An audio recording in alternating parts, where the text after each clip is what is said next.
Hey friends, what's going on? This is David Potts with Song Notes, and today I'm going to show you how to pick up your guitar and play About a Girl. This is a Nirvana song. That's the opening track on their Unplugged Live in New York album. That's where I know and love it most from. That's my favorite Nirvana album. Really love this song, was feeling the itch to do some Nirvana and wanted to make this lesson for it, so let's get right to it. Alright, so first up, I'm going to be doing this lesson in standard tuning. If you want to play along with Nirvana, you have to tune every string down 1/2 step, okay? That'll let you be in key with Kurt Cobain's guitar and the rest of their guitars and instruments, and it'll sound good. But playing with me with this lesson, keep your guitar in standard tuning. Just a quick note there, okay? So looking at this song, there's about 3 or 4 sections. It's not necessarily a lot to remember. For a majority of the song, you're going to be in this E minor to G sort of progression. It's used in the intro and it's used in the verse and some other areas as well. But then there's this sort of chorus or refrain, whatever you want to call it. I'll also show you how to do this little riff. Okay, so let's get right to it. So starting off with the intro, we're going to have an E minor and a G, okay? Now you have some options here as far as how you play this stuff. E minor typically is open, second, second, open, open, open. It seems like a lot of the time Kurt Cobain is playing these songs acoustically, he is kind of maybe muting this 4th string, this G string.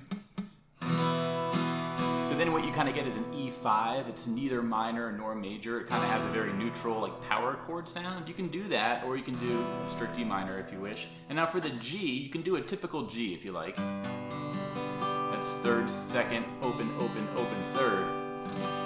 What I like to do is just basically use my ring finger and pinky finger. I'm going to do 3rd fret. I'm going to mute this 5th string, this A string, by virtue of just draping my ring finger slightly over the string. So I'm not pushing down. If I was pushing down, it would sound like that. But when you don't push down, it kind of muffles the sound, right? The reason I do this is it's just easier to switch. Okay, going from that E minor to the G, look at that, right? The E minor is using my index and middle fingers, and the G is using my ring and pinky fingers, okay? So again, it's up to you. Play the E minor or G how you like. Strumming pattern for this part, you want to do down, down, up, down, down, up, down, up, 1, 2, and 3, and 4, and 1, 2, and 3, and 4, and 1, okay? And then you take that strumming pattern and you're going to do the E minor for the first 2 counts, the 1 and 2 and then for the 3 and 4 you're going to be on the G. So that would be down, down, up, down, up, down, down, up, down, up, down, down, up, down, up, down, down, up, down, up. Okay? The thing I will say here though, if you want to kind of get the exact sound that it seems like Kurt Cobain's getting with his guitar, is check out this tab. Notice how on the first down strum, the 1 count, I'm going to play the bottom 3 strings, okay? Not all 6, but just the bottom 3. And if you do the bottom 2 or the bottom 4, it doesn't really matter. The idea is you want to really bass your strum for that first down, right? And then for the 2 and the 2 and count, you're going to focus on the thinner strings, but you're going to... You really want the highest note in each of those 2 strums to be different. In the second strum, which is on the 2 count, you want to really emphasize the highest E string. So that note's ringing. And on the 2 and count, when you're coming back up, you want to emphasize the B string. So really what you get is this sound. So, and then from there, on the G, of course, you want to emphasize that high E string on all 3 strums. Okay? Really, it's that 4 count strum where I'm going to get the full G. But the 3 and the 4 and, I'm really just going to get the thinnest 3 strings. So here's what that sounds like in full. And really pay attention to this sort of like suggestion of a melody that you get from the thinnest string in each chord that's being played, right? And what I mean by that is this sound.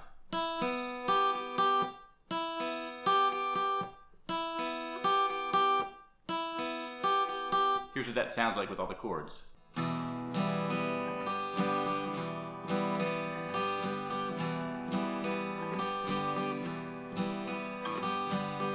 And I encourage you to listen to the Cobain version in the Unplugged New York version of the song, because you kind of hear a suggestion of that, right? And what that does is it gives you a bit of intricacy, where otherwise you could just be playing a full E minor and a full G.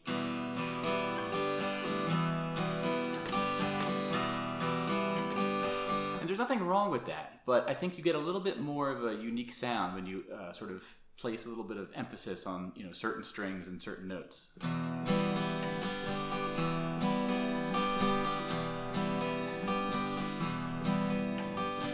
Okay, I wanted to share that with you. It's a totally optional thing, but I think it's worth keeping in mind. But let's move on now to the other parts of this song. One is this sort of bridge or refrain, whatever you call it. So this is the...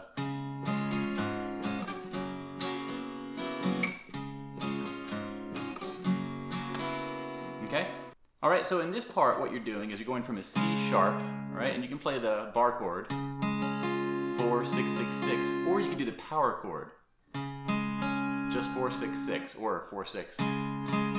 Just 2 strings if you want, right? But so that's C sharp, then you have a C sharp over G sharp. And what that means is basically your bass note is going to be a G sharp, which is on the 6th string on the 4th fret. So you're going from a C sharp to a C sharp over G sharp. But you keep these other fingers in the same spot. So if you're doing a bar chord, a full major chord, okay, C sharp over G, okay? So your index finger is the only thing that's changing. All other fingers stay exactly where they are. And then you go down to this F sharp. Now you can just play the power chord, the 2-string version, the 3-string version if you want. Or you could do a 4-string version, which is 2nd fret, 4th fret, 4th fret, 3rd fret, okay? You could do the full bar chord if you want. Okay, that's the trickiest one. But basically, what I like to do here is sort of, on the second half of that measure, an optional little trick you can do is lift up your index finger here so that the highest 2 strings, the thinnest 2 strings, are open and ringing. And what that sounds like is going from this to this. A bit of a dissonant sound, but it really, I think, captures a little bit of what you hear on the album. And here's what this whole section sounds like in context.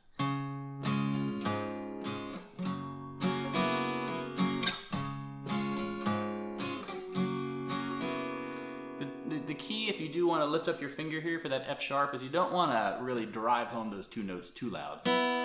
If they take over the whole section you're playing here, it's a little bit too much, but really just get a little bit of a subtleness there.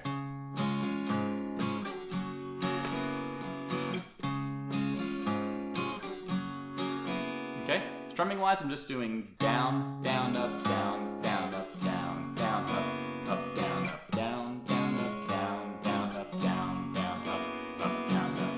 And for the first strums on the C sharp and the C sharp over G sharp, I'm really accenting the bass note a little bit.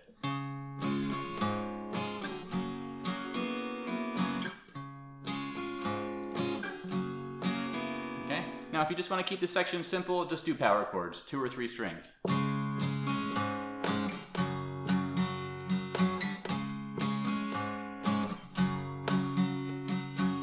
Okay, that works totally fine as well.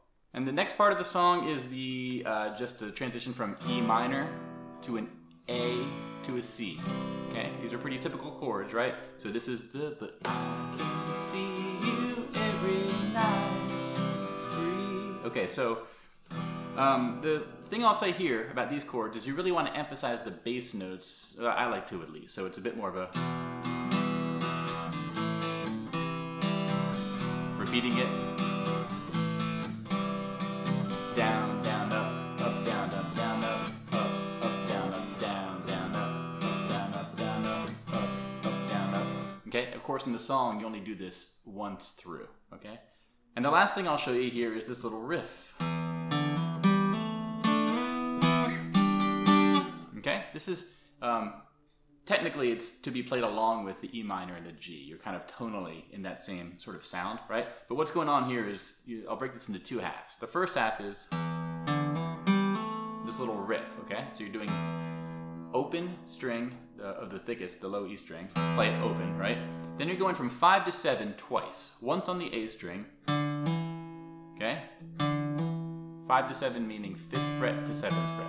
what I like to do is really keep my index finger planted when I play the 7th fret there, because I'm going to be coming back to the 5th fret again on the D string, the 4th string. So look at this tab. Okay? You could do this, but then you're kind of putting down fingers more than you have to. Again, so if you can, try to keep that index finger there.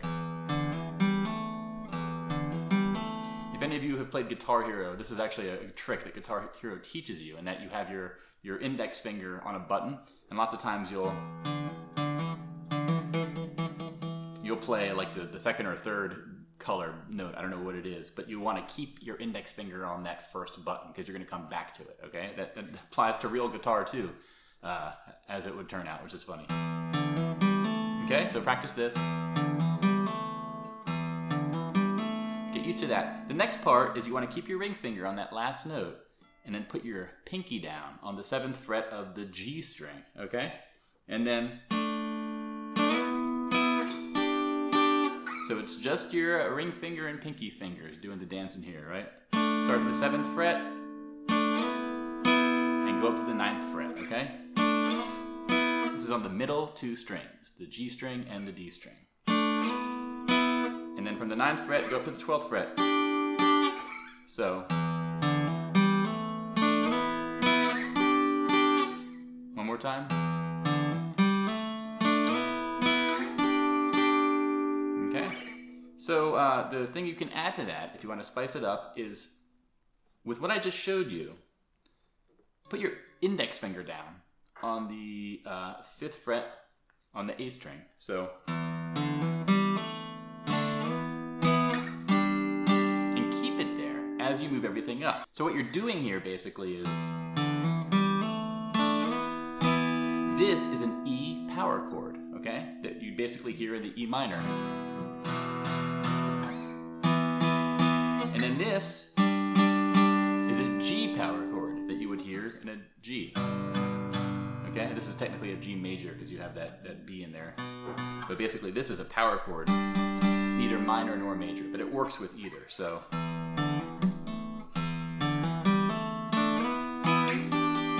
And I just like keeping this index finger there because I'm in that familiar power chord shape, and it lets me sort of get 3 strings sounding out.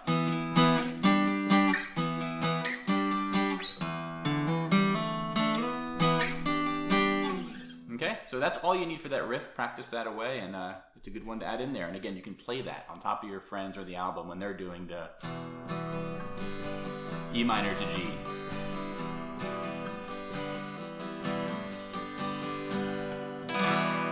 All right, well, that's all you'll need for this song. Once more, this has been David Potts with Song Notes. Check out my website, playsongnotes.com. I have tabs and notes for this lesson, for all my other lessons, and you also can get a print out of this lesson there if you want to put it in your binder of songs and play along with it when you're not watching this video or staring at your computer or phone, right? So check that out. Let me know in the comments, what other Nirvana songs do you want to hear me do tutorials for? Because I like Nirvana very, very much, and I want to do more of their songs, but I'm curious what you're interested in hearing. But otherwise, this has been David Potts, as I said, and more than anything else, I want you to pick up that guitar and play. All right, have a good one. Bye-bye.